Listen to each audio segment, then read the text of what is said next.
মানে আমাকে ডিফারেন্টভাবে আমি প্রেজেন্ট করতে পারি। সো এই জিনিসটা মেক শিওর করার জন্য আমি কাজের কোয়ান্টিটি অনেক কমিয়ে দিয়েছি। আমি চাই হচ্ছে কোয়ালিটিফুল একটা অপটিমাম অ্যামাউন্টের কাজ করতে, যাতে আমার প্রত্যেকটা অডিয়েন্স আমার প্রত্যেকটা কাজ খুব ভালোভাবে দেখার সুযোগ পায়। অনেক কোয়ান্টিটির কাজ করে আসলে এটা ক্যারিয়ার লঙ্গার করতে চায় না। আমি চাই হচ্ছে একটা দুইটা অল্প অল্প ভালো কন্টেন্টের কাজ করতে, যেগুলো দিয়ে মানুষ আমাকে মনে রাখবে।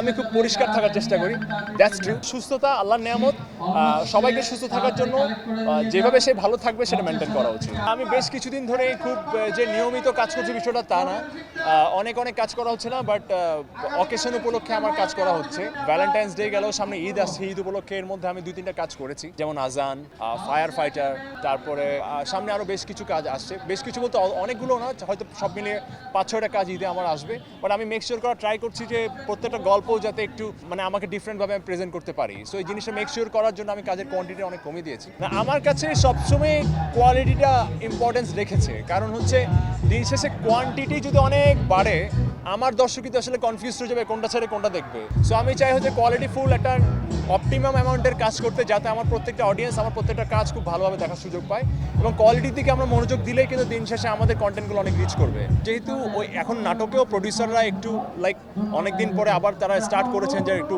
ওপেন বাজেট দেওয়ার এবং ঠিকঠাক একটা স্মার্ট কন্টেন্ট বানানোর। তো সেই ক্ষেত্রে আমরা যারা নাটকে কাজ করছি বা আমার সামনে সিনেমা আসছে, সো আমি মেক শিওর করার ট্রাই করছি যাতে আমার নাটকের কন্টেন্টগুলো কোনো অংশে সিনেমা থেকে কম না হয়। আর সামনে যদি সিনেমার কথা বলেন, তাহলে সামনে আলী নামে একটা সিনেমা আসবে আমার, সেটা হচ্ছে কোরবানের ঈদের পর হয়তো বা কোরবানের ঈদে যাবে। এরপর আমি আরেকটা ছবি আসবে আমার। সো যে পাইপলাইনে বেশ কিছু ছবি আছে, সো একটা করে আমি অ্যানাউন্স করবো সামনে।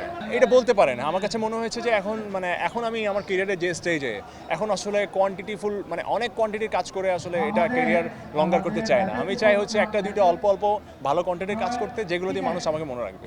আমার কাছে স্বাধীনতা মানে হলো, একজন সাধারণ নাগরিক হিসেবে স্বাধীনতা মানে হলো আমি একটা মানুষের বেঁচে থাকার জন্য যে 5টা বেসিক নিড দরকার: খাদ্য, বস্ত্র, বাসস্থান, শিক্ষা। খাদ্য, বস্ত্র, বাসন, চিকিৎসা। 5টা জিনিস যদি আমি আমার গভর্নমেন্ট থেকে, আমি আমার দেশ থেকে পাই ঠিকঠাকভাবে, তাহলে এটাই আমার স্বাধীনতা। এখন আমি যদি এই 5টা জিনিস অ্যাটলিস্ট বেঁচে থাকার যে 5টা বেসিক নিড দরকার, এই 5টা বেসিক নিড যদি আমি প্রপারলি না পাই, বিলিভ ইট অর নট, আমি খুব কনসিয়াস না এসব ব্যাপারে। মানে আমি একেবারেই অনেক বেশি যে আমার ফিটনেস নিয়ে বা স্কিন নিয়ে খুব সচেতন, বিষয়টা তা না।